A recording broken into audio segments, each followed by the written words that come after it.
Why is it that skeptics never direct their critically analytical minds towards their own established doctrines? Why is it that truth is only reputable from certain sources, while all other sources, other than the widely accepted source, are considered unreliable? It's almost like these people forget the concept that the truth is universal, that natural law is not limited to the teachings of an institutionalized schooling system, especially one made by the Rockefellers. Number 1, I want a nation of workers. Is it a coincidence that people who consider the established educational system as higher education are also the same people who shut down any idea that is foreign to the established mainstream view? No, it is not. Many of them were duped into believing that they are intelligent based off of their grades. Here's a hard pill to swallow. Just because you memorize and regurgitate information that was spoon-fed to you does not mean you are more intelligent than a person who self-educates. What a sham!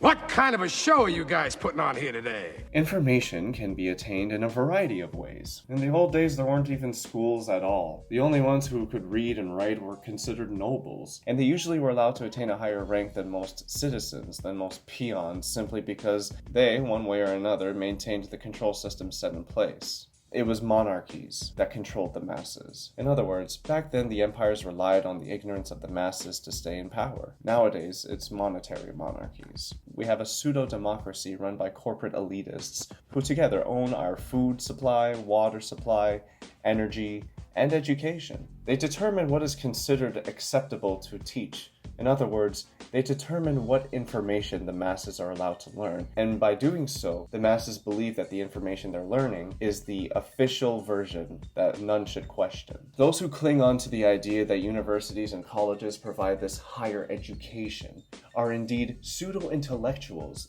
who simply repeat what has been taught, study what they have been told to study, and build a frame of reference that filters out all information to fit the established paradigm of thought.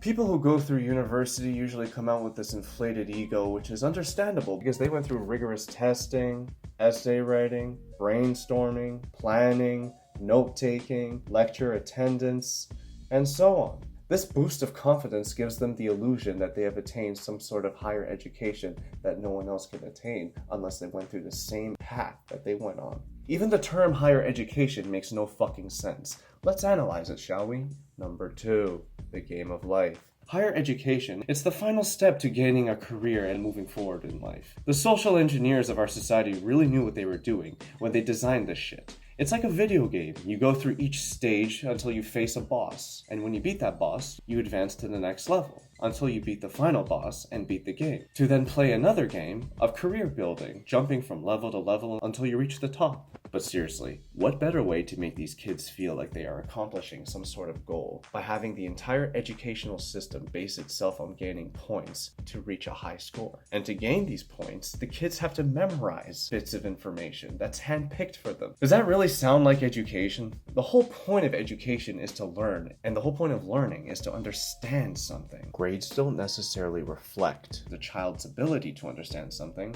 They more so reflect the child's ability to memorize something after conforming to the authoritative figure who tells them what to memorize. And if you think you're preparing these minnows for manhood, you better think again. Because I say you are killing the very spirit this institution proclaims it instills. So if anything, the schooling system is designed to get the young mind ready for the type of society that it was born into. A society that values points and numbers above anything else, values obedience to authority above anything else, judging one's worth based off of face value information, values those who think alike than those who think differently. It's designed to generate a workforce, a mass of people who think alike in order to maintain the current societal paradigm. Number 3, pseudo-intellectuals maintain the current control system. At every point in our society's history, the established doctrine was always considered the definitive truth. All other perspectives were always met with ridicule.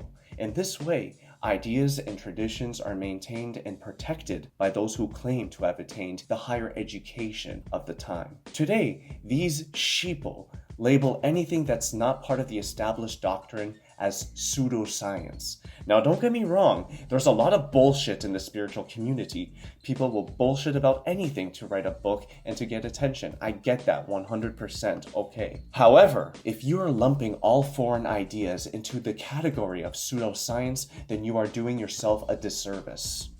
This man is a thief, and I don't want to talk to him. And I don't want his name to be mentioned. In academics, He's not academic. He is nothing. In academic world, we do not do academic arguments. We do not debate the matter. We debate the matter. The matter is debated really and it's closed. It is debated closed. It's closed in Chicago by all Australians, by everyone. Then you don't want to hear anything. Exactly. I don't want to hear it. Shame on you.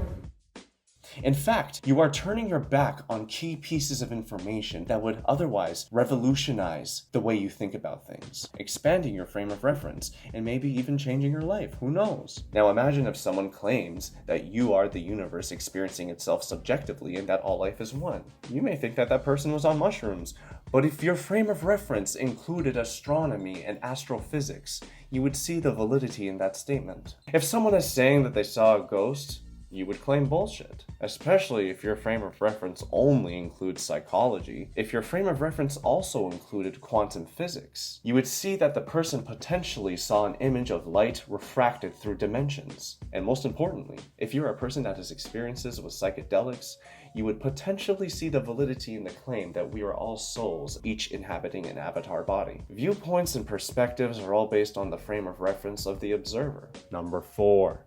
Frame of reference. One of the most frustrating parts of explaining things to people is that no one ever truly understands what another person is saying. They acknowledge the words that are coming out of my mouth, but their understanding varies on their experiences with the words that I'm using. Bear with me, I have to explain one thing to make sense of another thing. Depending on how many books someone's read or how many bits of information they've attained, each person will have a different level of understanding of what another person is saying. This is called a frame of reference, and it basically acts like a mental filter that interprets information based on what makes sense to the observer. But what makes sense to the observer is dependent on what information they have or what experiences they have with life.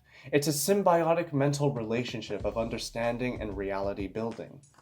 So, when talking to people, they may never truly get what you are saying unless you both experienced a hell of a lot of information and attained that information in a manner that incorporates all perspectives of each field of science. There's no real way someone will understand you, especially if you're a person like me who's trying to introduce topics to those who have never even thought of the deeper aspects of reality. Number 5, Quackademics.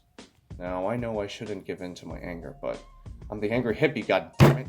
There's nothing more cancerous in this world than a person who calls bullshit without investigating the topic in full. I don't think I have ever encountered a person who was self-educated that had exhibited this ignorant, contradictory, hypocritical, biased, judgmental behavior. These people judge things based off of a face value mindset. They cling on to the ideas that are considered the norm and demonize ideas that are considered to be abnormal. They will not debate with the intention to educate and learn. They argue with the intention to destroy an idea as well as the person who presented the idea. The reality is, the degree represents the hard work that someone put into attaining their education. But that same education can be attained if anyone puts their time and efforts into reading the literature and doing the research.